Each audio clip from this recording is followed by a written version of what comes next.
एकदा एका जंगलामध्ये मोती नावाचा एक कोल्हा राहत असतो. आणि एके दिवशी काय होतं तर तो त्याचं अन्न शोधता शोधता तो शहराकडे जातो.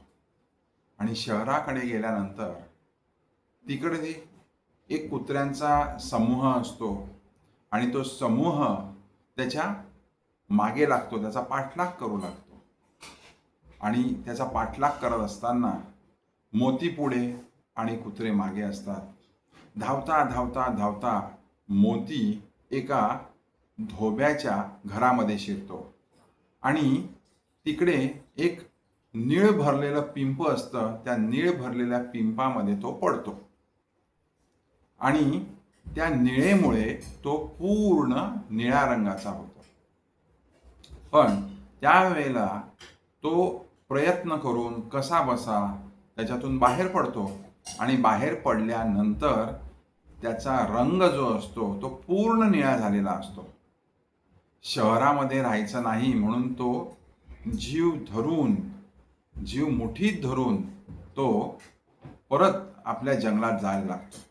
आणि जंगलात गेल्यानंतर तिकडे बघतात तर काय, तिकडचे जे प्राणी आहेत ते ह्या मोतीला ओळखतच नाहीत. ते त्याला बघून घाबरतात आणि ते लांब पळायला लागतात.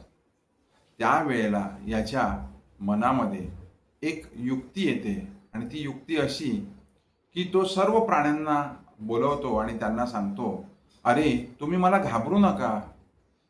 मला इकडे देवानी पाठवलेलं आहे. आणि इकडे जो काही कार्यभार चाललेला आहे तो सुरळीत चालावा यासाठी म्हणून मला देवानी इकडे नियुक्त केलेला आहे. त्याच्या या बोलण्यावर सर्व प्राणी मात्र जे असतात ते विश्वास ठेवतात. आणि हा मोती काय करतो तर मोती सर्वांना त्यांचं कार्य जे असतं ते वाटून देतो. हा स्वतः राजा बनतो. आणि त्याच्यानंतर तो सिंहाला मुख्यमंत्री बनवतो. त्याच्यानंतर वाघ असतो, त्या वाघाला संचालक बनवतो. हत्तीला एखादं पद देतो. त्याच्यानंतर अशा प्रकारे तो त्याचं स्वतःचं जे काही मंत्रिमंडळ असतं ते मंत्रिमंडळ तो स्थापन करतो.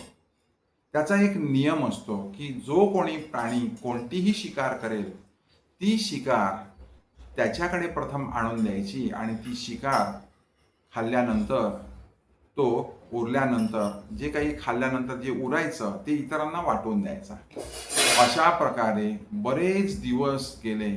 आणि बरेच दिवसानंतर एक दिवस असं घटना घडते की जेव्हा राज्यकारभार चाललेला असतो आणि हा जो मोती आहे तो सिंहासनावर बसलेला असतो, त्यावेळेला नेमके काही कोल्हे फार दूरवर कोल्हेकुई करत असतात.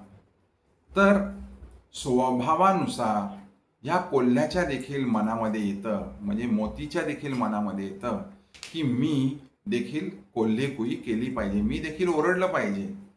आणि त्यानुसार तो कोल्हेकुई करायला लागतो. त्यावेळेला बाकी सर्वांच्या लक्षात येतं की हा काही भगवंतानी पाठवलेला कोणी दूत नाहीये, तर तो कोण आहे, तो हा एक कोल्हाच आहे. असं सगळ्यांच्या लक्षात आल्यानंतर सगळेजण मिळून यथेच्छ या मोतीला बेदम चोपतात, त्याला खूप मारतात. यावरून बोध घेण्यासारखी गोष्ट कुठली आहे तर ती अशी की कोणीही कोणाला फसवू नये. शेवटी केव्हा तरी जे खोटं आहे ते पकडलं जातंच. आणि म्हणूनच नेहमी खरं वागणं हे अधिक बुद्धिमत्तेचं आहे. आणि जरी खूप हुशारीने जर दुसऱ्यांना फसवण्याचा जरी प्रयत्न केला तरी तो भगवंताच्या नजरेतून कधीही सुटणारा नाही.